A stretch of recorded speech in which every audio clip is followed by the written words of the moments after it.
To me, Christmas means just like joy and just like remembering like how humble the Lord is and just like becoming like a baby, like a small humble baby that like cried and like just became one of us. Even though he like actually deserves so much praise and glory, and so I feel like that just like brings me a lot of joy, just like and shows me how much he loves me. So we got here. Tell me, how was it? It was a long drive, but we're here now. Yeah, we're here. My legs hurt. We're here at Holy Trinity School.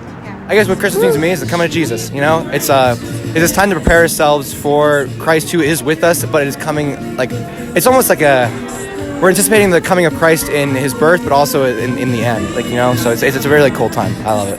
So. What does Christmas mean to you?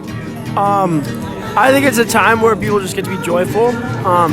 They get to surround themselves with people that they love, and then just be themselves, and also gift themselves to each other, and really celebrate the coming of the Lord.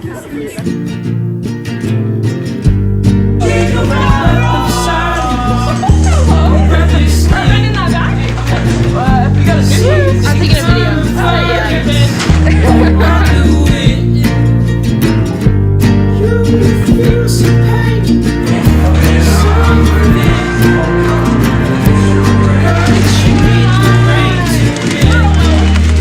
I'm doing it right now. Pour me up! Jacob! Give me that! Pour me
So this is our view. You guys might want to see it.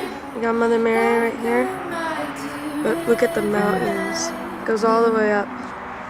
And One thing that I witnessed at the home visits was like just how much joy that people had within them. Because like, I mean, these people are living like below the poverty line and they still have so much joy, and I didn't hear a single complaint about their situation. They're all like, oh, family's coming over and yada yada yada. Like, there was one lady who was like, oh yeah, the electricity went off the other day, so I had to like fire up the old gas stove and use coal and cook our supper over the fire. And she said it so matter-of-factly, and like it wasn't even like a big deal, and it was just part of life. And like I just feel like they have such an appreciation of like the beauty that they have around them and the beauty of people here. Something else. It's better. How do you feel? Yeah. I just like witnessed the faithfulness of people who like don't have like everything that they need, but they just are still so reliant on God. Like Miss Hamlin especially, we stopped by her house a couple times, and then finally when she was home, it was just such a blessing to meet her and her joy, and like how she was just so excited to like have her family come and like be in her household, and it was just really inspiring to witness the faithfulness of this people and how they just rely so solely on God. And then we met this other woman, Jean, and she was just like so blessed, and she's had a hard life, and her health's not great, but she was still like talking about church and like her faithfulness to the Lord, and she's just so trusting. So it was just like a big inspiration to see all of them and like just how the Lord still provides for them, even in the midst of their struggle and even in the midst of their sickness.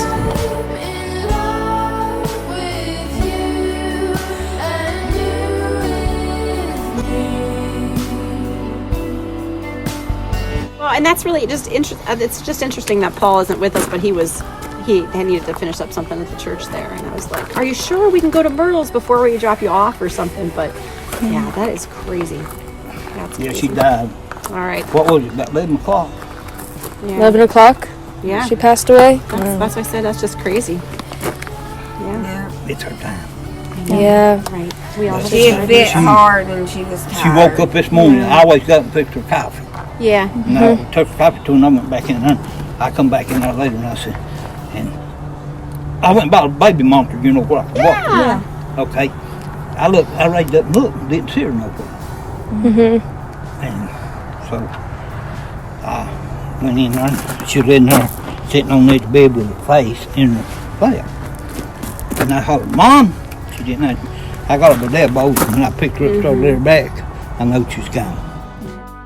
You guys did it all. I mean, it was the experience with these people and talking to them and praying with them and letting them pray with you. I mean, it's so impressive, this experience, to watch you guys work and to watch God work in you guys.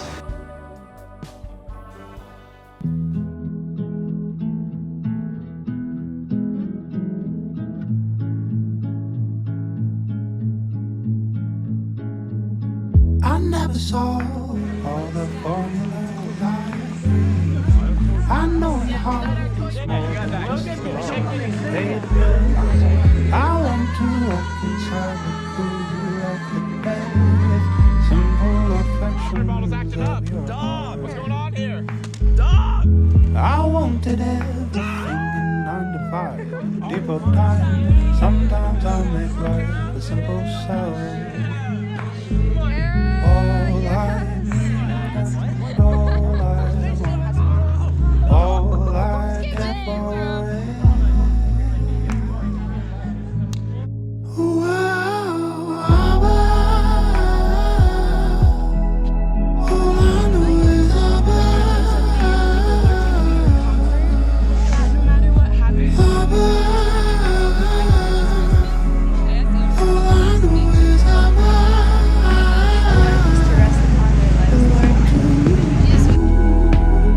Yeah, today was just such an amazing experience to like see Jesus living in other people. Just for like each car to like come up and to like be like, this is like Jesus like coming to me like for food. It's just so beautiful. And specifically there was this one man named William, and I went and asked if I could pray for him, and we prayed for his mom. And instantly when I started praying for him, I could just tell the Holy Spirit was moving. I prayed for more of the Holy Spirit, for more of his presence, and he came, and William, he was just overcome by the love of God and just started weeping. And like I just like asked him what was like happening in his heart, and he's just like, he just was saying how amazed he is that like there are like people like us that are just like so grateful and generous, that like work to just like be so charitable and like give all these gifts and food to people. And yeah, the Holy Spirit was so present, and we just like had a really good talk about God, and it was just so beautiful and holy. This Christmas, so we put all of this in your name, Lord.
Abba, Abba.